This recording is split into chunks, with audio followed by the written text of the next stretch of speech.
ऐसा कहा जाता है कि वैसे पाबू जी की मम्मी तो एक परी थी। परी परी समझते हो, आसमान की परियां, पापा की परियां नहीं। आसमान, ऐसा ही कहानियां अपने की। आसमान की जो परियां होती है वो धरती पर घूमने के लिए आती है कई बार, और उनके साथ ये होता है कि धरती पर उनको कोई देखना नहीं चाहिए। यदि कोई धरती पर उनको देख लेगा तो उनकी शक्तियां समाप्त हो जाएगी, फिर वो वापस से नहीं जा पाएगी। तो ऐसी एक बार कोई एक परी है, कोई अप्सरा धरती पर घूमने के लिए उतरी। गलती से उसका हेलीकॉप्टर लैंड कर गया मारवाड़ में।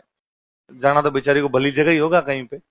यहाँ उतरी, गर्मी थी, जहां पर वो उतरी वहां पर कहते हैं एक तालाब था, तो उसे लगा गर्मी पड़ रही, मैं तालाब में नहा लेती हूँ। तो तालाब में नहाने के लिए चली गई। धांधल जी उस रात्रि को अपना घोड़ा लेके कहीं पर जा रहे थे, तो रास्ते के अंदर उनको लगा कि यार घोड़े को पानी पिला लेते हैं। तो उनको पता था यहाँ पे तालाब है, तो उस तालाब की तरफ चले गए। पर जैसे तालाब के नजदीक उन्होंने देखा कि एक महिला तालाब में नहा रही है, तो धांधल जी तो स्टेच्यू हो गई वहां पर। उस महिला ने, उस परी ने देखा कि कोई व्यक्ति देख रहा है, तो उसने कहा कि अरे मिस्टर, तुम जो कोई भी हो, धांधली कर रहे हो। और किसी महिला को इस प्रकार नहाते हुए देखना नहीं चाहिए। और मेरे साथ तो समस्या यह है कि मैं परी हूं, अब तुमने मुझे देख लिया तो मैं वापस नहीं जा पाऊंगी मेरे। धांधल जी ने कहा किसने कहा वापस जाना है? और धांधल जी ने लगभग घुटनों के बल बैठते हुए कहा कि विल यू मैरी मी।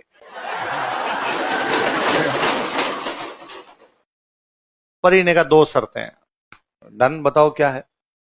एक तो है कि मेरे से शादी के बाद मेरा महल अलग होना चाहिए, पक्का। दूसरा, उस महल में बिना मेरी परमिशन के किसी की एंट्री नहीं होगी, पक्का।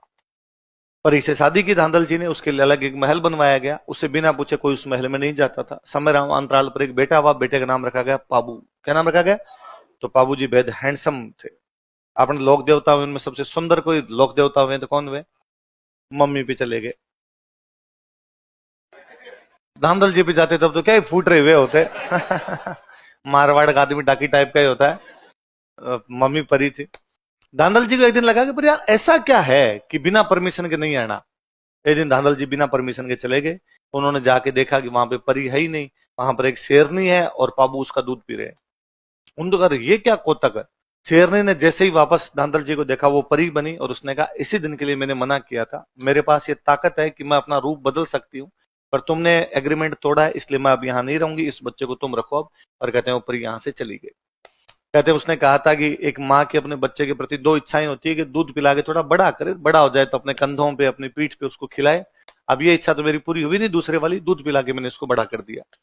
परी तो चली गई। फिर धांधल जी की एक और रानी है, उनका नाम था कमला दे। क्या नाम था? तो बाबू जी का पालन पोषण जो करते हैं बाद में, वो कौन करते हैं? कमला। तो हम उन्हीं को माता के रूप में जानते हैं। तो माता कौन है? कमला।